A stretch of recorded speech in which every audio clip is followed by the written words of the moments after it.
एक सवाल जो आज भारत के भविष्य के बिल्कुल केंद्र में है, क्या एक ऐसी ताकत जो इतनी तेजी से उभर रही है उसे जानबूझकर पीछे खींचा जा रहा है? चलिए आज इस बहुत ही पेचीदा सवाल की तह तक जाते हैं, एक एक परत हटाकर। तो देखिए, सबसे पहले भारत की सबसे बड़ी ताकत हमारी आबादी। ये सिर्फ एक नंबर नहीं है, ये दुनिया का सबसे बड़ा, सबसे जवान टैलेंट पूल है। सोचिए कितनी ऊर्जा और कितनी संभावनाएं हैं इसमें। फिर आबादी के साथ आता है दिमाग, भारत की दिमागी ताकत। हमारे इंजीनियर्स, हमारे डॉक्टर्स, हमारे इनोवेटर्स, आज पूरी दुनिया में उनका लोहा माना जाता है। सच कहें तो ये दिमागी ताकत ही हमारी सबसे बड़ी दौलत है।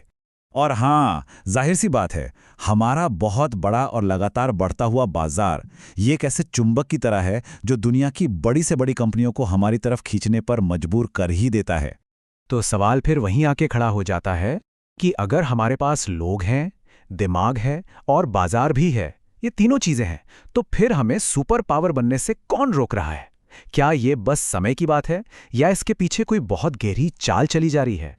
अच्छा, इससे पहले कि हम आगे बढ़ें, सबसे पहले ये समझते हैं कि आज के ज़माने में सुपर पावर होने का असली मतलब है क्या।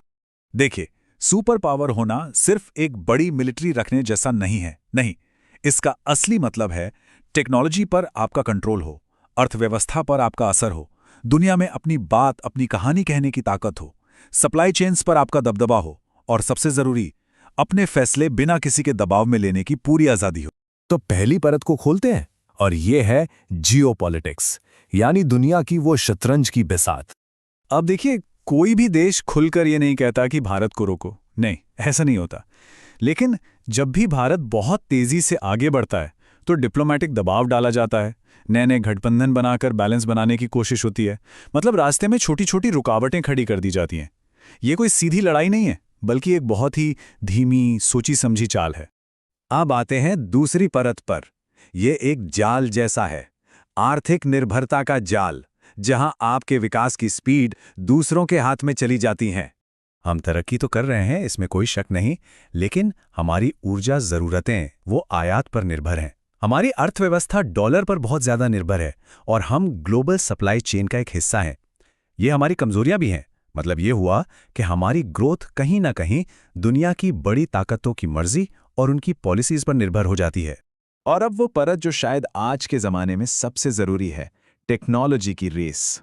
इसे ऐसे समझिए, सेमीकंडक्टर, आर्टिफिशियल इंटेलिजेंस, स्पेस, ये आज की सबसे अहम टेक्नोलॉजी हैं और इन तक हमारी पहुंच को मुश्किल बनाया जाता है। अब लॉजिक सीधा है, अगर आपको टेक्नोलॉजी बनाने में देर होगी तो सुपर पावर बनने का रास्ता तो अपने आप ही लंबा हो जाएगा, है ना? ये एक सीधी सी कड़ी है। चौथी परत, ये वो लड़ाई है जो दिखती नहीं पर शायद सबसे गहरा असर डालती है, नैरेटिव की लड़ाई। यानी दुनिया में हमारी कहानी कौन और कैसे सुना रहा है। दुनिया भारत को वैसा नहीं देखती जैसा वो है, बल्कि वैसा देखती है जैसी कहानी उसे सुनाई जाती है।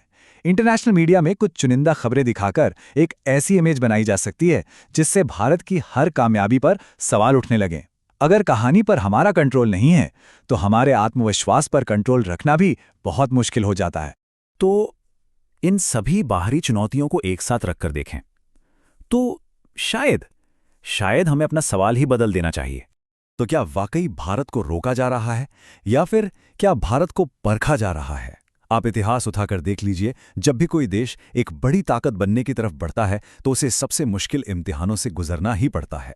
ये हमेशा से होता आया है। और अब हम उस परत पर आते हैं जो सबसे जरूरी है, जो असल में सब कुछ तय करेगी, हमारे अंदर की चुनौती। क्योंकि सच तो यही है कि सबसे बड़ी दीवार बाहर नहीं, हमारे अंदर ही होती है। हमारे अपने आपसी मतभेद, हमारी छोटी अवधि की सोच, मतलब हम लंबी रणनीति बनाने के बजाय सिर्फ रिएक्शन देने में लग जाते हैं। अगर एक देश के तौर पर हम अंदर से एक और क्लियर नहीं हैं, तो बाहर से कोई रोके या ना रोके, हमारी रफ्तार अपने आप ही धीमी हो जाती है। तो असलियत ये है, भारत को रोका नहीं जा रहा, भारत को देखा जा रहा है। पूरी दुनिया बहुत ध्यान से देख रही है कि क्या ये देश सिर्फ एक बड़ा मार्केट बनकर रह जाएगा या फिर भविष्य को दिशा देने वाली, फैसले लेने वाली एक ताकत बनेगा। क्योंकि एक बात हमें हमेशा याद रखनी होगी, सुपर पावर बनने का रास्ता किसी इनविटेशन कार्ड के साथ नहीं आता। इतिहास में कभी भी किसी देश को ये ताकत थाली में सजाकर नहीं दी गई। वो रास्ता वो तो खुद बनाना पड़ता है। सोचो, रणनीति बनाओ और निर्माण करो। हमारा भविष्य बस इन्हीं 3 शब्दों में छिपा है।